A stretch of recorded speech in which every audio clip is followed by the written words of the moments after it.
Everyone. सो आज हम discuss करने वाले हैं एडुडी टेस्ट सीरीज पर अवेलेबल टॉपिक कोडिंग डिकोडिंग के सेट 5 को। इससे पहले हम 4 सेट्स डिस्कस कर चुके हैं, दैट मीन्स 40 क्वेश्चंस हमने कोडिंग डिकोडिंग के सॉल्व और डिस्कस कर चुके हैं। तो इन केस आपको उसमें कोई प्रॉब्लम हो तो आप हमसे पूछ सकते हैं कमेंट सेक्शन का यूज करके। और आज हम एक एक करके 10 क्वेश्चंस डिस्कस करेंगे सेट 5 के। तो हमारा सेट 5 का फर्स्ट क्वेश्चन है कि if request REQUEST is written as S2R52TU, then how will ACID be written? सबसे पहले हम अपने नोटबुक्स में उनका जो भी वर्ड है और उनका जो भी कोड लिखा गया है हम उसको एक जगह लिखते हैं और उसके बाद हम एनालाइज करते हैं और उनका पैटर्न फाइंड करते हैं। तो लेट्स सी रिक्वेस्ट का लिखा क्या है REQUEST। तो रिक्वेस्ट में बेसिकली और इसका कोड है S2R52TU। तो अभी हम अगर जस्ट नंबर्स को भूल जाएं और सिर्फ लेटर्स पे फोकस करें तो R को लिखा गया है S, यानी कि R के जस्ट बाद वाला। फिर Q को लिखा गया है R, दैट मीन्स Q के जस्ट बाद वाला लेटर। और S को लिखा गया है T और T को लिखा गया है U, यानी कि एक एक इंक्रीमेंट हो रहा है। अगर ये नंबर वाले पार्ट को हम अगर अभी थोड़ी देर के लिए साइड करते हैं तो R, Q, S और T में एक एक इंक्रीमेंट होके हुआ S, R, T, U। उसके बाद हमारे पास बचा E, U और E। तो अगर हम इसको देखें तो यहाँ पे मोस्ट E, U और E ये सारे वॉवेल वर्ड्स हैं। और हमारे पास कितने वॉवेल वर्ड्स होते हैं? 5। A, E, I, O, U 5 vowel words होते हैं। तो अगर हम एक जगह पे पांचों वॉवेल वर्ड्स को लिखें और उनको एक नंबर दें, जैसे यहाँ पे मैंने लिख रखा है A, E, I, O और U, और इसको मैंने एक असेंडिंग ऑर्डर में नंबरिंग प्रोवाइड की है, जैसे 1, 2, 3, 4 और 5। A का है 1, E का है 2, I का है 3, O का है 4 और U का है 5। तो हम यहाँ पे नोटिस क्या कर रहे हैं कि E को यहाँ पे 2 लिखा गया है और U को 5 लिखा हुआ है। दैट मीन्स कि यहाँ पे वॉवेल वर्ड्स का जो पोजीशंस है असेंडिंग ऑर्डर में, उनकी पोजीशंस को यहाँ पे एज कोड लिखा गया है। तो वॉवेल वर्ड्स के जो भी पोजीशंस है नंबर्स में ये तो सेम ही रहेंगे। और हमें पता है कि जो कॉन्सोनेंट्स बच गए उनमें एक एक इंक्रीमेंट हो रहा है। तो R, जैसे R है, Q है, S और T है, तो इनमें एक एक इंक्रीमेंट हुआ। और E, U और E इसको हमने नंबर के फॉर्म में लिखा बाय वॉचिंग और by observing the vowel words का पोजीशन। तो अब हमें लिखना किस वर्ड को है, यानी किस वर्ड को हमें कोड करना है? Acid, ACID। तो अगर हम ध्यान से देखें तो एसिड में भी वॉवेल और कॉन्सोनेंट्स दोनों हैं। ऑब्वियसली वॉवेल इसमें कितने हैं? 2, A और I। बाकी जो 2 बचे C और D वो कॉन्सोनेंट्स हैं। तो कॉन्सोनेंट्स का हमें पता है कि वो एक एक इंक्रीमेंट हो रहा है, यानी कि C का हो जाएगा D और D का हो जाएगा E, एक एक बढ़ के। फिर A और I बचा। तो अगर हम फिर आके अपने वॉवेल का पोजीशनिंग देखें तो A का पोजीशन है 1 और I का पोजीशन है 3। तो हमारा एसिड का कोड क्या बना? 1D3E। तो हमारा फाइनल आंसर हुआ एसिड को कोड करके 1D3E। ये था हमारा क्वेश्चन नंबर 1। हमारा क्वेश्चन नंबर 2 है कि if in a certain code language charcoal CHARCOAL is coded as 451649113 and morale MORALE is coded as 296137, then how is caller COLLAR coded in that language? तो इस type का question हम इससे पहले कर चुके हैं, जहाँ पे किसी वर्ड को किसी नंबर के फॉर्म में दिया रहता है। तो हमें यहाँ से पता है कि उसका जो भी नंबर है वो फिक्स है। तो हमें इसको अलग से इसमें कोई पैटर्न नहीं देखना होता है, बस हमें चेक करना होता है कि जिस भी वर्ड का हमें कोडिंग करना है वो वर्ड के जो लेटर्स हैं वो बाकी जो जिनका भी कोडिंग दिया हुआ है उनके वर्ड में वो लेटर्स अवेलेबल है या नहीं। तो जैसे पहले हम चारकोल और मोरल को लिख लेते हैं, उनका वर्ड और कोडिंग दोनों लिख लेते हैं। उसके बाद हम देखेंगे कि कॉलर के जो लेटर्स हैं वो अवेलेबल है या नहीं। तो चारकोल का हमने लिख लिया CHARCOAL, जिसका है 451649113। मोरल का हमने लिख लिया MORALE और इसका कोड है 296137। तो हमें अब लिखना है कॉलर को। तो कॉलर का C तो हमें पता है, C हमें यहाँ चारकोल में मिल गया, O भी हमें चारकोल में अवेलेबल है, L और L हमारा चारकोल में भी है और मोरल में भी है, A हमारा मोरल में भी है और चारकोल में भी है, और R ये भी दोनों में अवेलेबल है। दैट मीन्स कि हम इसकी सक्सेसफुली कोडिंग कर सकते हैं और ये आराम से हो जाएगा। तो कॉलर में C की कोड क्या है 4, सॉरी चारकोल में C की कोड क्या है 4, तो C की यहाँ पे वैल्यू आई 4। अब O का देखेंगे तो O की है 9, तो हमारा दूसरा वाला कोडिंग होगा 9। L और L, तो L की है यहाँ पे 3, इवन मोरल में भी L की है 3, तो यहाँ पे आएगा 3 3। फिर A, तो A यहाँ पे है 1, यहाँ पे भी A है 1, तो 1, और R की है यहाँ पे 6, यहाँ पे भी है 6, तो यहाँ पे फाइनली R को कोड करके लिखेंगे 6। तो ये था हमारा कोडिंग कॉलर के लिए 493316। हमारा क्वेश्चन नंबर 3 है कि in a certain code rising prices are main problem is written as कू पो क्वी डा सू। That means KUPOOQIDASU। फिर control the prices rising more rapidly is written as जा क्वी ची निक पो डिक। That means JAQICHINICPOODIC। फिर control inflation problem is written as DACHIPIC। More prices are affected badly is written as NICRAPOOMO, and poors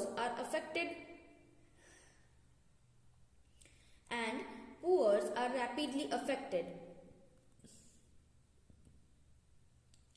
is written as TICDICKURA. So which of the following may be the code for control badly affect problem? तो यहाँ पे ये थोड़ा सा नया different type का question है, जिसमें किसी सर्टेन कोड में कुछ स्टेटमेंट्स को किसी फॉर्म में लिखा हुआ है। जैसा आपने देखा कि अलग अलग टाइप के वर्ड्स फॉर्म किए गए हैं और उसमें कोड किया गया है। तो आफ्टर दैट इन सारा को एनालाइज करके हमें फाइंड करना है कि कंट्रोल बैडली अफेक्ट प्रॉब्लम, इस स्टेटमेंट को हम कैसे लिखेंगे उस कोडिंग में। तो देखते हैं इस क्वेश्चन को हम लोग कैसे सॉल्व करेंगे। सबसे पहले जो भी स्टेटमेंट्स को लिखा गया है जिस भी फॉर्म में, हम वो चीज नोट करेंगे। जैसे rising prices are main problem, इसको हमने लिखा और इसको लिखा गया है POOQIDASU। फिर हमारा सेकंड स्टेटमेंट है कंट्रोल द प्राइसेस राइजिंग, इसको लिखा गया है JAQICHIRIC।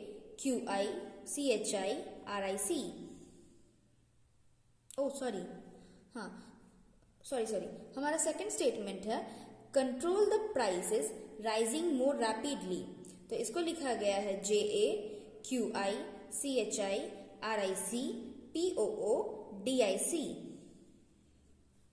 फिर हमारा थर्ड स्टेटमेंट है कंट्रोल इन्फ्लेशन प्रॉब्लम, इसको लिखा गया है DACHIPIC। हमारा फोर्थ स्टेटमेंट है मोर प्राइसेस अफेक्ट बैडली, इसको लिखा गया है RICRAPOOMO। हमारा फिफ्थ स्टेटमेंट है पुअर्स आर रैपिडली अफेक्टेड, तो इसको लिखा गया है TICDICKURA। तो हमने इसको लिख लिया एक जगह पे। अब हमें क्या करना है कि हम स्टेटमेंट्स, जैसे आप देखोगे कि अब ये वाला जो कंट्रोल बैडली अफेक्ट और प्रॉब्लम, ये आपको पांचों स्टेटमेंट में कहीं ना कहीं मिल जाएंगे, लेकिन इनका हमें एग्जैक्ट नहीं पता है कि इनका एग्जैक्ट कोडिंग क्या है। क्योंकि अगर आप देखो कंट्रोल का ही, तो यहाँ पे कंट्रोल को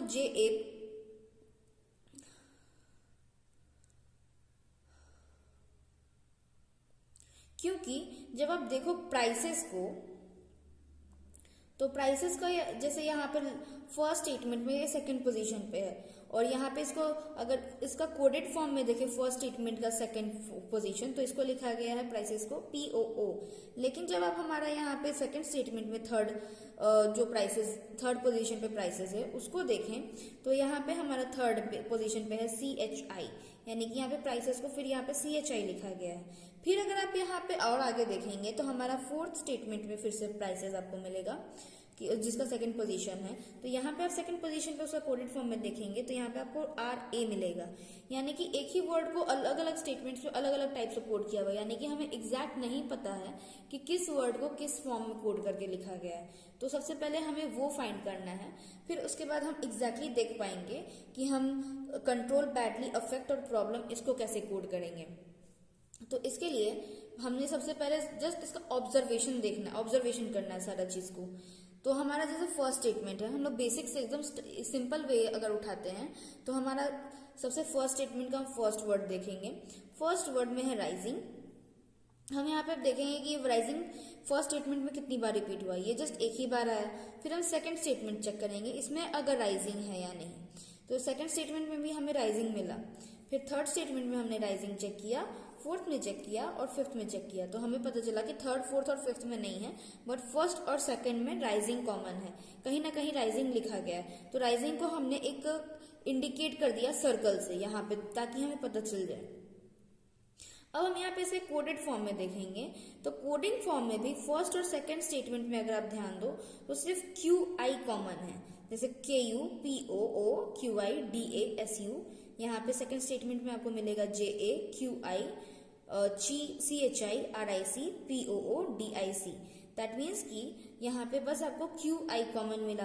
तो प्राइस राइजिंग को जैसे हमने लिखा था, सर्कल से इंडिकेट किया था, तो हम यहाँ पे भी दोनों स्टेटमेंट में जैसे राइजिंग कॉमन है, इन दोनों के भी अगर कोडेड फॉर्म में भी जस्ट कोई दो कीवर्ड्स कॉमन है तो वो उसका कोडिंग फॉर्म हुआ।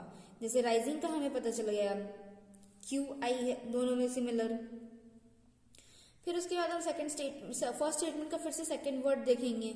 सेकंड वर्ड है हमारा प्राइसेस, तो प्राइसेस फर्स्ट में है, सेकंड में आप देखो सेकंड में है, फिर थर्ड में आप देखो थर्ड में नहीं है, लेकिन फोर्थ में है, फिर फिफ्थ में नहीं है। तो फिर इसको हमने अलग तरीके से इंडिकेट करने के लिए रेक्टेंगल से इंडिकेट किया है। तो pricing first statement, third statement और fourth statement, sorry first statement, second statement और फोर्थ स्टेटमेंट। तो अब हम फर्स्ट, सेकंड और फोर्थ के कोडेड फॉर्म में देखेंगे कि क्या कॉमन है।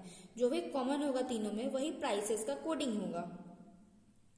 तो यहाँ पे अगर हम देखें तो हमारा थर्ड, फिर हमारा सेकंड स्टेटमेंट और फर्स्ट स्टेटमेंट में POO कॉमन है। दैट मीन्स कि हमारा प्राइसेस का कोडिंग होगा POO। अब हम आते हैं फिर अभी जस्ट हम देखना चाहें तो हम फिर R को देखेंगे। R हमारा यहाँ पे एक बार रिपीट आया है फर्स्ट स्टेटमेंट में, थर्ड, सेकंड, थर्ड और फोर्थ स्टेटमेंट में फिर नहीं आया है, फिर ये फिफ्थ में आया है। तो हम फर्स्ट और फिफ्थ स्टेटमेंट में देखेंगे कि कॉमन क्या है। तो फर्स्ट स्टेटमेंट में और फिफ्थ स्टेटमेंट में KU कॉमन है, तो ये हमारा हुआ R का कोडिंग। फिर मेन अगर आप देखो तो मेन बस यहाँ पे फर्स्ट स्टेटमेंट में आया है, लेकिन अब कहीं नहीं आया है, तो इसको भी हम रहने देंगे, ठीक। उसके बाद हम देखेंगे लास्ट हमारा जो कीवर्ड है फर्स्ट स्टेटमेंट का, वो है प्रॉब्लम। अब हम प्रॉब्लम को नोटिस करेंगे तो वो सेकंड में नहीं आया, लेकिन थर्ड में आया है, फोर्थ और फिफ्थ में फिर वो नहीं आया। तो हम फर्स्ट और थर्ड वाले स्टेटमेंट में देखेंगे कि कौन सा कीवर्ड कॉमन है। तो फर्स्ट और थर्ड में कीवर्ड कॉमन है DA, तो इसको हमने इंडिकेट किया था एक अलग शेप से, तो यहाँ पे भी हम उसी शेप से फिर प्रॉब्लम की कीवर्ड को भी इंडिकेट करेंगे। फिर हमारे यहाँ पे फर्स्ट स्टेटमेंट खत्म हो चुका है, और फर्स्ट स्टेटमेंट के हेल्प से ही हमें बहुत सारा वर्ड्स का कोडिंग पता चल चुका है, जैसे राइसेस, राइजिंग, प्राइसेस, R और प्रॉब्लम। अब हमारे सेकंड स्टेटमेंट में देखते हैं कि कौन सा बच गया। तो सेकंड स्टेटमेंट में हमारा बच गया है कंट्रोल। कंट्रोल देखिए अगर, तो कंट्रोल ना फर्स्ट में आया है, सेकंड में आया है और थर्ड में आया है, लेकिन फिर फोर्थ और फिफ्थ में नहीं आया। तो यानी कि अब हम सेकंड और थर्ड स्टेटमेंट में देखेंगे कि कॉमन क्या है। तो कॉमन यहाँ पे सेकंड और थर्ड स्टेटमेंट में है CHI, तो उसको भी हमने सेम तरीके से इंडिकेट कर दिया जैसे वर्ड को किया था। फिर अगर सेकंड स्टेटमेंट का आगे बढ़ते हैं तो द तो कहीं रिपीट नहीं हुआ, इसी के लिए हम स्टेटमेंट में द को रहने देंगे।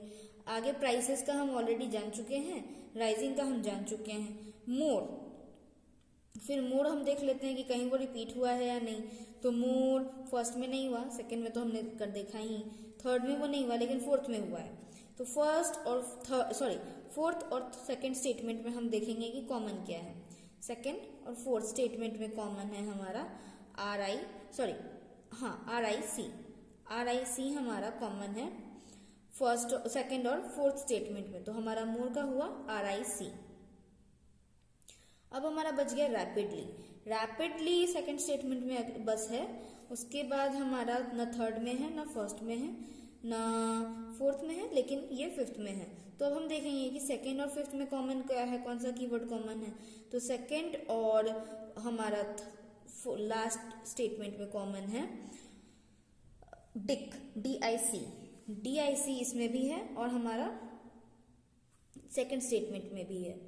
फिर हम आगे बढ़ते हैं, हमारे थर्ड स्टेटमेंट में आते हैं। तो थर्ड स्टेटमेंट में हम कंट्रोल का फाइंड कर चुके हैं, प्रॉब्लम का फाइंड कर चुके हैं। तो हमें इन्फ्लेशन का पता चल गया क्योंकि एक ही कीवर्ड बचा, तो इन्फ्लेशन का हुआ PIC कीवर्ड। वैसे भी इन्फ्लेशन अब कहीं रिपीट भी नहीं हुआ, चेक कर लो, यहाँ ना यहाँ पे फोर्थ स्टेटमेंट में, ना ही फिफ्थ स्टेटमेंट में है। तो हमारा थर्ड स्टेटमेंट यहाँ तक क्लियर हो गया। थर्ड स्टेटमेंट के सारे वर्ड्स हम फाइंड आउट कर चुके हैं। फिर हमारा फोर्थ स्टेटमेंट अगर हम देखें, फोर्थ में हम मोर को फाइंड आउट कर चुके हैं, प्राइसेस को फाइंड आउट कर चुके हैं, अफेक्ट और बैडली बचा है। तो अफेक्ट हम चेक करें तो अफेक्ट है हमारा ना ऊपर के किसी स्टेटमेंट में नहीं है अगर आप देखो तो, लेकिन नीचे में है, नीचे फिफ्थ स्टेटमेंट में आपको अफेक्ट मिलेगा। तो हम फोर्थ और फिफ्थ स्टेटमेंट को चेक करेंगे तो उसमें कॉमन आपको मिलेगा RA। तो ये दोनों कॉमन है फॉर लास्ट टू स्टेटमेंट्स में। तो हमारा अफेक्ट का कोडिंग वर्ड बना RA। तो अब हमने ऑलमोस्ट सारा कोडिंग कर चुके हैं, हमें अब लगभग सबके पता है। जैसे यहाँ पे हमने मेन को छोड़ा था तो यहाँ पे भी कीवर्ड में बस SU बचा है, दैट मीन्स कि मेन का कीवर्ड बनेगा या कोडिंग वर्ड बनेगा SU।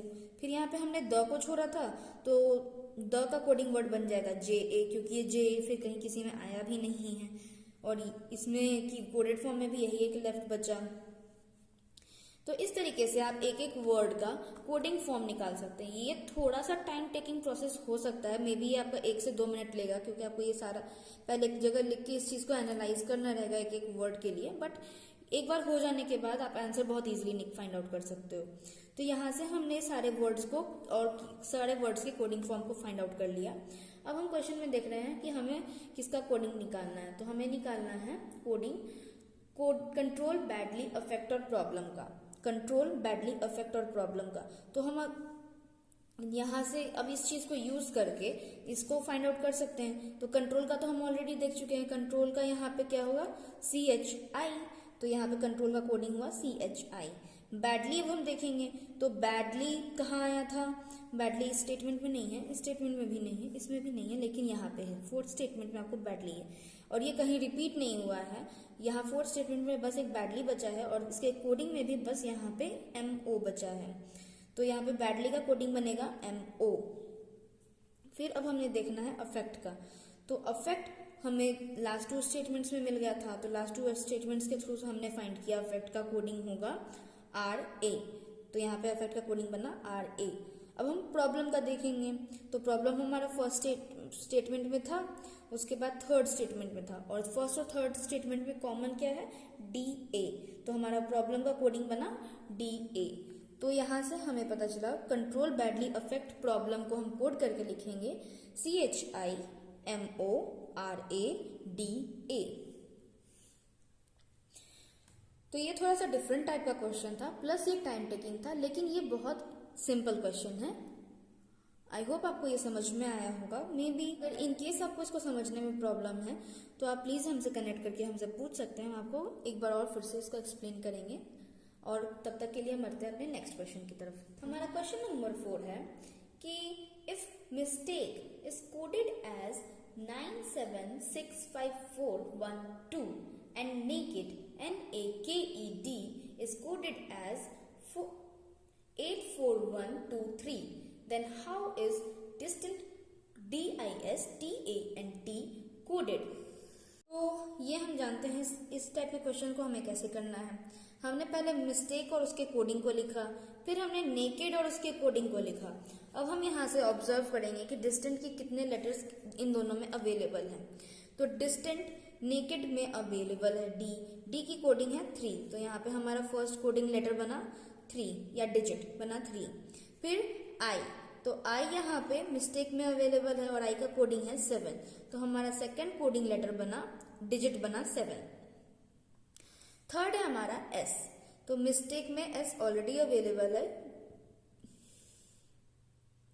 और इसकी कोडिंग है 6, तो यहां से हमारा थर्ड कोडिंग डिजिट बना 6। अब फोर्थ है टी, डिस्टेंट में टी है मिस्टेक में, टी की कोडिंग है 5, यहाँ पे हमारा फोर्थ कोडिंग लेटर डिजिट बना 5। ए एंड टी, तो आपका ए मिस्टेक में भी है और नेकेड में भी है जिसकी कोडिंग वैल्यू है 4, तो हमारा फिफ्थ कोडिंग वैल्यू बना 4। एन आपका नेकेड का फर्स्ट लेटर है और इसकी कोडिंग है 8, तो हमारा नेक्स्ट कोडिंग लेटर बना डिजिट बना 8। फिर लास्ट है टी आपका मिस्टेक में है जिसकी वैल्यू है 5, तो हमारा लास्ट बना कोडिंग डिजिट 5। तो हमने यहाँ इस तरीके से सिंपल फॉर्म में डिस्टेंट को कोड करके हम लिख सकते हैं 3765485। ये था हमारा क्वेश्चन नंबर 4। अब हमारा क्वेश्चन नंबर 5 कहता है कि if white is called blue, blue is called red, red is called yellow, yellow is called green, green is called black and black is called violet, violet is called orange, then what would be the color of human blood? Okay तो यहाँ पे अगर coding decoding का ये थोड़ा सा different question आपको मिला। इससे पहले हमने जस्ट लेटर और नंबर्स के बेसिस और लेटर्स के पोजीशनिंग इससे किए थे। इससे पहले हमने एक और थोड़ा सा डिफरेंट क्वेश्चन सॉल्व किया। ये एक और नया टाइप का क्वेश्चन है जिसमें कलर्स को जैसे व्हाइट को कहा गया है ब्लू, ब्लू को कहा गया है रेड, रेड को येलो, येलो को ग्रीन, ग्रीन को ब्लैक, ब्लैक को वायलेट और वायलेट को ऑरेंज। तो यहाँ पे अलग अलग कलर्स को कुछ और नाम से बताया जा रहा है और हमसे क्वेश्चन पूछा गया है कि ह्यूमन ब्लड का कलर क्या है। तो जैसा हम जानते हैं कि ह्यूमन ब्लड का कलर होता है रेड, लेकिन यहाँ पे अगर आप देखें तो रेड को लिखा गया है येलो, दैट मीन्स कि इसका करेक्ट आंसर होगा येलो।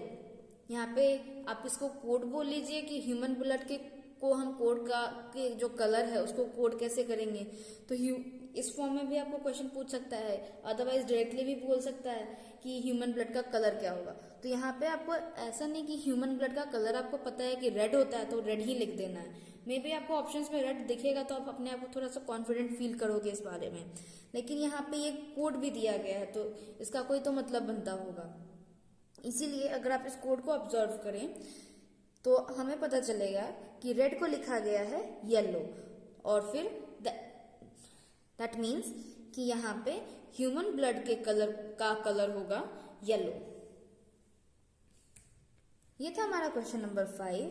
अब हमारा क्वेश्चन नंबर 6 है कि in a certain code language 20 TWENTY is written as 863985 and 11 is written as 323039.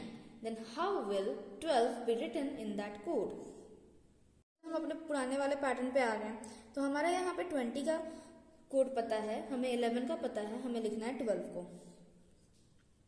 तो यहाँ पे 20 को हम पहले लिखेंगे, फिर हम 11 को लिखेंगे और 12 में अब हम देखेंगे कि 12 के कितने लेटर्स इन दोनों में अवेलेबल है।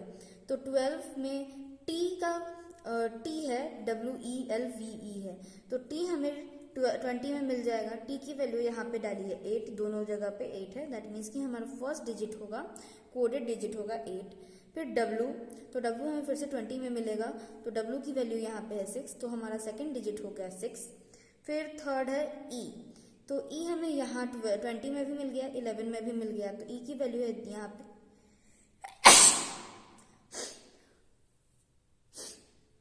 तो दोनों वर्ड्स में ई की वैल्यू है 3, तो हमारा थर्ड कोडेड वर्ड डिजिट हो गया 3।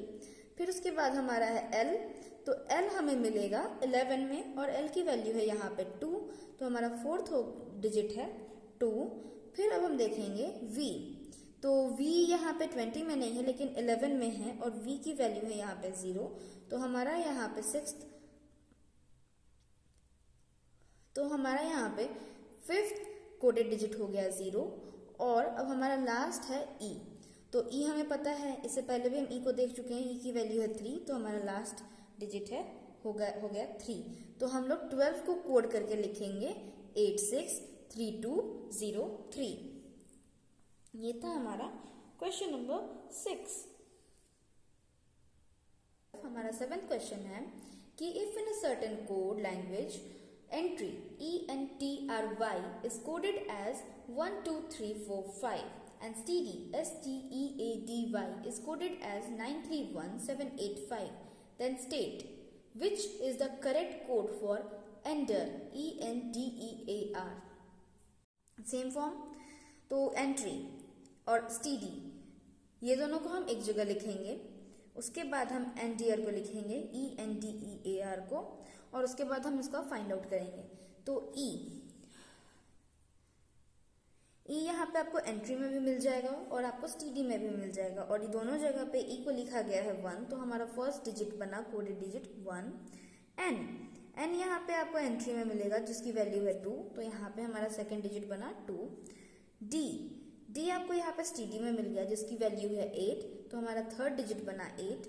फिर ई की वैल्यू हमें फिर से पहले से पता है कि 1 है, क्योंकि हमने सबसे पहले ई को कोड किया था, तो ई की वैल्यू है 1। फिर ए आपको मिल जाएगा स्टीडी में जिसकी वैल्यू है 7, तो हमारा यहाँ पे फिफ्थ वर्ड डिजिट बना 7। लास्ट में है आर, तो आर की यहाँ पे वैल्यू है 4, तो यहाँ से हमारा लास्ट डिजिट बना 4। तो एनटीआर ENTEAR को कोड करके हम लिखेंगे 128174। तो अभी तक हम बहुत सारे क्वेश्चन सॉल्व कर चुके हैं और इस बेसिस पे हम एनालाइज और एक एनालिसिस या ऑब्जर्वेशन कह सकते हैं, देख रहे हैं कि इस टाइप के क्वेश्चंस जो हम जैसा क्वेश्चन नंबर 7 है, इस टाइप के क्वेश्चंस का एक अच्छा खासा कलेक्शन है जो कि एप्टीट्यूड में कोडिंग डिकोडिंग टॉपिक्स के लिए यूज होता है। तो ये क्वेश्चन एक इजी फॉर्म भी है जो कि आपका एक अच्छा मार्क्स उठा सकता है अगर आप प्लेसमेंट के लिए भी प्रिपेयर कर रहे हो या फिर आप जनरल कॉम्पिटिशन्स के लिए भी प्रिपेयर कर रहे हो। तो अगर आपको इस टाइप के क्वेश्चन सॉल्व करना आता है तो ये आपके लिए आगे जाके बहुत बेनिफिशियल होने वाला है। तो आप इस टाइप के क्वेश्चंस की जितना ज़्यादा हो सकता है प्रैक्टिस करो, और सिर्फ ऐसा नहीं कि सिर्फ इसी टाइप के क्वेश्चंस को आपको प्रैक्टिस करना है। अदर देन दैट, इससे पहले भी हमने जितने भी फॉर्म्स को बनाया है, जैसे वो कलर वाला क्वेश्चन था, वाइट ब्लू रेड ऐसा वाला क्वेश्चन, आप उस टाइप के क्वेश्चंस को भी तरीका समझो कि उसको कैसे सॉल्व करते हैं। अदर देन दैट और भी टाइप के क्वेश्चन है, जैसे वो अलग अलग स्टेटमेंट्स को कोड करके लिखा गया था और हमें अलग स्टेटमेंट को फाइंड करना था। तो इस टाइप के क्वेश्चंस हम और भी सेट में करने वाले हैं, बट इस पे हम कह सकते हैं कि हमें नंबर्स और लेटर्स वाला जो कोडिंग है उस पर ज़्यादा फोकस करना है। अगर हमारा वो क्लियर, उसका कॉन्सेप्ट क्लियर होगा तो उसके अलावा भी जो डिफरेंट कोडिंग फॉर्म्स है, कोडिंग डिकोडिंग के क्वेश्चंस है या टाइप्स हैं, हम उसको ईजिली कर सकते हैं। फिलहाल हमने अभी तक 7 क्वेश्चन कर लिया है, अब हम बढ़ते हैं अपने 8th क्वेश्चन की ओर। हमारा 8th क्वेश्चन है कि if A is coded as 1, B is coded as 2 and so on, how is high coded in that code? High HIGH is coded in that code. तो A को लिखा गया है 1, B को लिखा गया है 2 और उसी तरीके से आगे बढ़ रहा है। दैट मीन्स कि C3, D4, E5, F6 इस तरीके से जा रहा है। तो सिंपल जो नोमेनक्लेचर कह लो या फिर ABCD की पोजीशनिंग है 1 2 3 4 5, उस बेसिस पे ये बढ़ रहा है। तो हमें फाइंड आउट करना है कि हाई को हम उसी, अगर यही फॉर्म में आगे बढ़ रहा है तो हम हाई को कैसे कोड करेंगे। हाई की स्पेलिंग है HIGH। तो अगर हम चार्ट में देखें, आपके स्क्रीन पे वो अवेलेबल होगा, तो उसमें अगर आप नोटिस करोगे तो H की पोजीशन में H आपको 8th पोजीशन पे मिलेगा, फिर I आपको 9th पोजीशन पे मिलेगा, G आपको 7th पोजीशन पे मिलेगा और फिर से H है तो वो आपको फिर से 8th पोजीशन पे मिलेगा। तो यहाँ से हम हाई को कोड करके लिख सकते हैं 8978। तो हमारा फाइनल आंसर बना 8978। 9th क्वेश्चन है कि if in a certain code LUTE is written as MUTE and FATE is written as GATE, then how will BLUE be written in that code? LUTE को लिखा गया है MUTE। तो अगर आप इसमें देखो, ऑब्जर्व करो, तो फर्स्ट लेटर में बस चेंजिंग हो रहा है, अदर देन दैट बाकी को एज इट इज लिखा गया है। और L से ये M में चेंज हो रहा है, दैट मीन्स कि इस L के जस्ट बाद वाला लेटर LM एक इंक्रीमेंट हो रहा है L में। उसी तरीके से हमारा सेकंड है FATE, फेट होके चेंज होके या फिर कोड होके लिखा जा रहा है गेट, GATE। इसमें भी last 3 digits letters as it is लिखे गए हैं, लेकिन F में चेंजेस है, F चेंज होकर लिखा है G। F के जस्ट बाद आता है G, यानी कि F में भी एक इंक्रीमेंट है।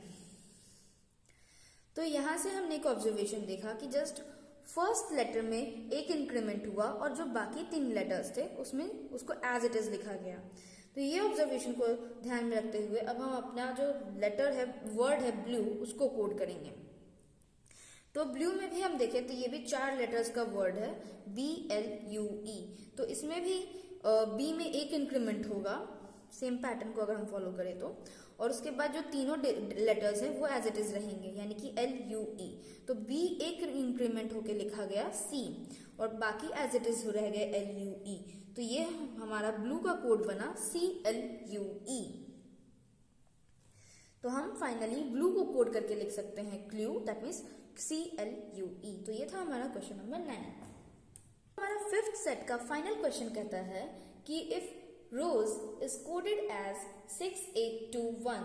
Chair, CHAIR, is coded as 73456.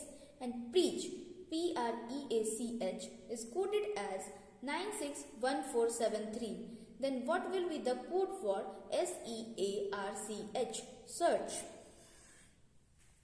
तो इस टाइप का क्वेश्चन हम ऑलरेडी सॉल्व कर चुके हैं, जिसमें सबसे पहले हम रोज को लिखेंगे, चेयर को लिखेंगे और प्रीच, इनके साथ इनके कोड्स को भी लिखेंगे। और उसके बाद हम देखेंगे कि सर्च के कौन से लेटर किस में अवेलेबल है और उनकी कोडिंग्स क्या है, और इस बेसिस पे हम सर्च को कोड करेंगे। तो सर्च में हमारा सबसे पहला लेटर है S, जो कि रोज में अवेलेबल है, और S की यहाँ पे वैल्यू है 2, तो हमारा यहाँ पे फर्स्ट डिजिट बना 2। फिर हमारा सर्च का सेकंड लेटर है E, जो कि अवेलेबल है रोज में भी और प्रीच में भी, दोनों में E की वैल्यू है 1, तो हमारा सेकंड डिजिट बना 1। फिर हमारा थर्ड लेटर है A, जो कि चेयर और प्रीच दोनों में अवेलेबल है और दोनों की वैल्यू है यहाँ पे 4, तो यहाँ पे हमारा थर्ड डिजिट बना 4। फिर हम R को कोड करेंगे, जो कि रोज, चेयर और प्रीच तीनों में अवेलेबल है और जिसकी वैल्यू है 6, तो यहाँ पे R की वैल्यू आई हमारी 6। फिर हम C को देखेंगे तो C चेयर और प्रीच दोनों में अवेलेबल है, जिसकी वैल्यू है 7, तो हमारा C का वैल्यू आया 7। और लास्ट है H, तो यहाँ पे H हमारा प्रीच में अवेलेबल है और चेयर में भी अवेलेबल है, जिसकी वैल्यू है 3। तो यहाँ से हमने सर्च को कोड करके लिखा 214673। तो हमारा फाइनल आंसर बना 214673, जिसको हमने सॉल्व किया, कोड किया सर्च के लिए by following the same pattern जिससे रोज, चेयर और प्रीच कोड हुए हैं। तो ये था हमारा क्वेश्चन नंबर 10। तो इस तरीके से हमने सेट 5 के 10 क्वेश्चंस को डिस्कस किया, जिसमें आज सेट 5 में हमने 2-3 टाइप के क्वेश्चंस देखे। जैसे फर्स्ट तो था कि आपको अलग अलग स्टेटमेंट्स को कोड करके दिया हुआ था और उसके बाद हमने उसका क्वेश्चन को सॉल्व करना था। फिर उसके बाद अलग अलग कलर्स को दिया हुआ था और उसके बेसिस पे कुछ कोडिंग था, A को B को C लिखा था, उसको उस बेसिस पे कोडिंग था। फिर अलग अलग पैटर्न पे हमने आज सॉल्व किया है। आई होप कि आपको थोड़ा सा नया पैटर्न देखने को मिला होगा, प्लस 1-2 नए टाइप के क्वेश्चंस देखने को मिले होंगे और आप सारे टाइप को एक आराम से समझ चुके होंगे। इन केस आपको कोई भी क्वेश्चन समझने में या कोई भी पैटर्न समझने में प्रॉब्लम हो, आप हमसे कमेंट सेक्शन का यूज करके क्वेश्चंस अपने पूछ सकते हैं। Till then, thank you so much for watching.